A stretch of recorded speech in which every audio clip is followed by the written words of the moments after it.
Baie welkom by Wiskunde met Hildegard. Vandag kyk ons na vraag 5.2 van die NSS 2024 vraestel 2. Onthou om te subscribe indien jy dit nog nie gedoen het nie. Ok, in hierdie vraag sê hulle vir ons dat cos van alpha is gelyk aan P en ons moet die volgende uitdrukking in terme van P uitdruk. Ok, op jou formuleblad sal jy hierdie formule aantref. Sin van 2x is gelyk aan 2 sin x cos x. Ons gaan dit gebruik om die waarde van dit in terme van cos van alpha uit te werk. Ons het amper hierdie formaat, behalwe dat ons nie die 2 het nie. So kom ons deel elke kant deur 2. Ons gaan kry 'n half sin van 2x is gelyk aan sin x cos x. Ok, kom ons gebruik dit.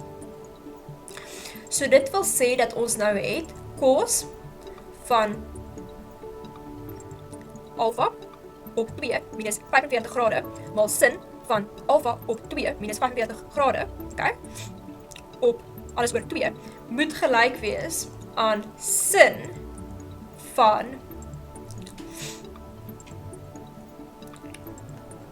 alpha op 2 minus 45 grade, maar ons gaan dit maal met 2, ons gaan dit deel deur 2, ook, okay, en onthou om te maal met 2, daai maal 2 kom van hierdie 2 af wat oorspronklik daar was. Ok, kom ons vereenvoudig 'n bietjie.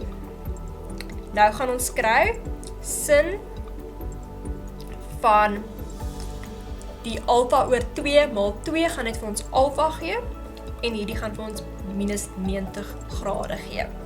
En dit is dan gedeel deur 4. Okidokie. Nou moet jy gebruik maak van jou kofunksies. Onthou dat sin van alpha minus 90 grade dieselfde is as minus cos van alpha. Ok, so ons gaan dit invervang. En onthou nou dat hulle vir ons gesê het in die begin van die vraag dat cos van alpha gelyk is aan P. So, ons gaan dus P invervang by cos van alpha. So, dit gaan wees minus P op 4. En dit is jou finale antwoord. Baie dankie en lekker dag verder.